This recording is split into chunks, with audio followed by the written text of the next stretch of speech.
जय माँ महालक्ष्मी। महालक्ष्मी का 16 दिन का ये व्रत हमने 31 अगस्त 2025 में इस वर्ष आरंभ किया था और अब हम बढ़ चले हैं समापन की ओर, यानी जिसे हम साधारणतः उद्यापन कहते हैं। इस व्रत के कई नाम हैं और ये कई नामों से प्रचलित है पूरे देश में। कहीं सुरैया अष्टमी, दूर्वा अष्टमी या फिर गौरी व्रत या गजलक्ष्मी व्रत भी इसे कहते हैं। वैसे तो माँ लक्ष्मी की कृपा प्राप्त करने के लिए हम 16 दिन का व्रत करते हैं और 16 जो अंक है इसका बहुत महत्व है इस व्रत को करने में। लेकिन जो लोग किसी भी कारणवश इसे नहीं कर पाते तो वो इसे 3 बार यानी कि 3 दिन भी रख सकते हैं। जैसे कि इस वर्ष हमने इसे 31 अगस्त राधाष्टमी के दिन से प्रारंभ किया।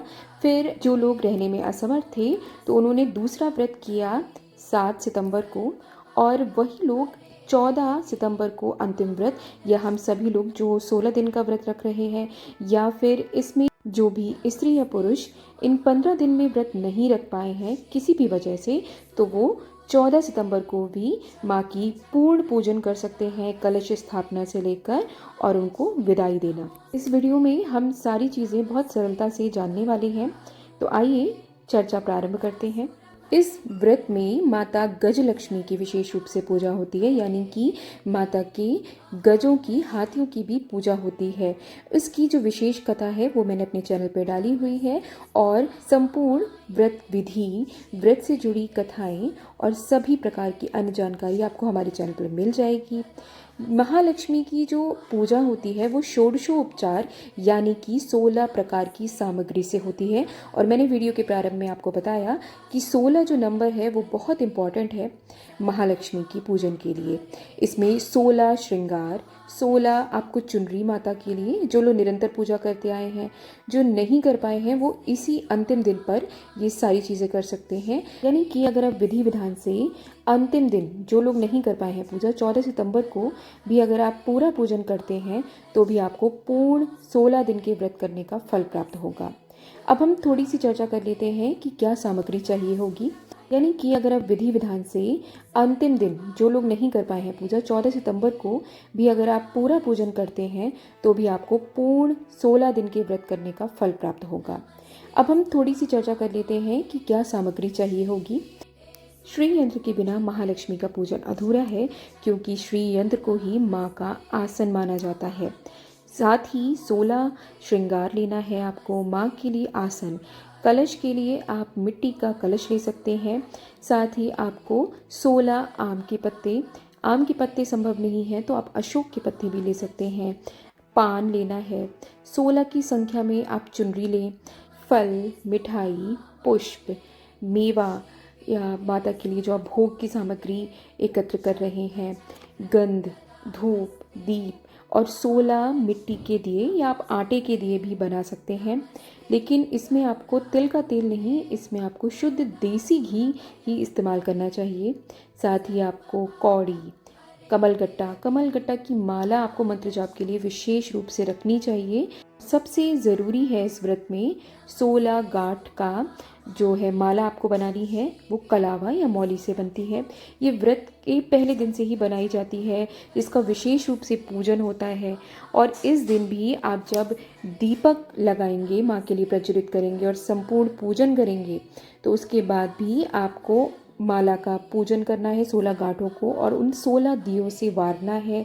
हल्दी कुमकुम से पूजा करने के बाद पुरुष यदि कर रहे हैं तो वो अपने दाहिने हाथ में, और यदि महिलाएं कर रही हैं तो वो अपने बाएं हाथ में इसे बांध लें। वीडियो के लास्ट में आपको ये भी बताने वाली हूँ कि कैसे सभी चीज़ों का विसर्जन करना है, और वो विसर्जन खास होने वाला है। तो जो भी लोग अंतिम दिन पर ही व्रत रख रहे हैं, उससे पहले उन्होंने पूजन नहीं किया है, तो आज वो शुरू से कलश स्थापना करेंगे, माता रानी को विराजित करेंगे, श्री यंत्र को विराजित करेंगे, आसन, गणपति जी की पूजा के बाद माता रानी की पूजा करेंगे, उन्हें 16 श्रृंगार की सामग्री चढ़ाएंगे, पान का बीड़ा देंगे, साथ ही पुष्प आदि चढ़ाएंगे।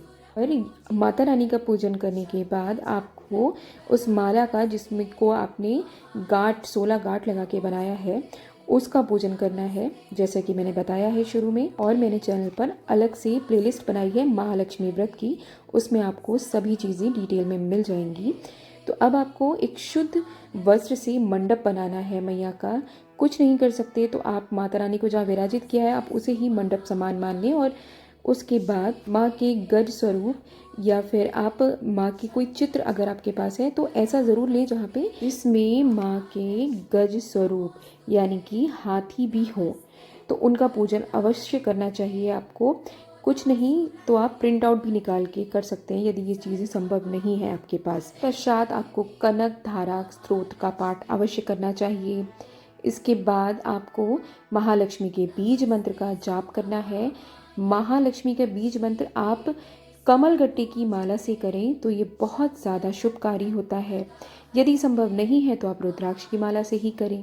जो लोग पहले दिन से कर रहे हैं वो 16 माला का जाप कर ही चुके होंगे, और नहीं कर सकते तो जैसा आपका सामर्थ्य है वैसा तो कम से कम करें ही। अब इन सभी चीज़ों के बाद आपको हवन करना है, और आपने माता रानी के लिए खीर और जो भी भोजन बनाया है सात्विक वो उसका भोग भी लगाना है। साथ में खीर की आहुति अवश्य दें। व्रत रखने वाले श्रद्धालुओं को 16 ब्राह्मण और ब्राह्मणियों को भोजन अवश्य कराना चाहिए। यदि इतना सामर्थ्य नहीं है तो कम से कम एक ब्राह्मण और एक ब्राह्मणी को भोजन अवश्य कराएं। साथ ही उन्हें दक्षिणा अवश्य दें, चाहे 11 रुपये से लेकर जितना आप दे सकते हैं। इसके बाद उन्हें वस्त्र भी देना चाहिए। वस्त्रों में अगर कुछ भी संभव नहीं है तो केवल तौलिया या रुमाल भी आप दे सकते हैं, लेकिन आपको देना अवश्य चाहिए। इसके बाद उन्हें दक्षिणा देकर आप विदा कर देंगे। बाद में आप खुद भी भोजन कर सकते हैं। कई जगहों पे लोग शाम को भोजन कर लेते हैं और कुछ जगहों पे अगले दिन ही वो लोग व्रत खोलते हैं। साथ में आपको एक बहुत ज़रूरी काम करना है कि आपको जब आप ये सारा काम कर लेंगे उसके बाद आपको रात में तारों को और चंद्रमा को अर्घ्य अवश्य देना है। ये अर्घ्य आपको जल में आपको कच्चा दूध मिलाना है और उसके में आपको थोड़ा सा इत्र डालना है, चावल डालने हैं, वो भी साबुत होने चाहिए, खंडित नहीं होने चाहिए।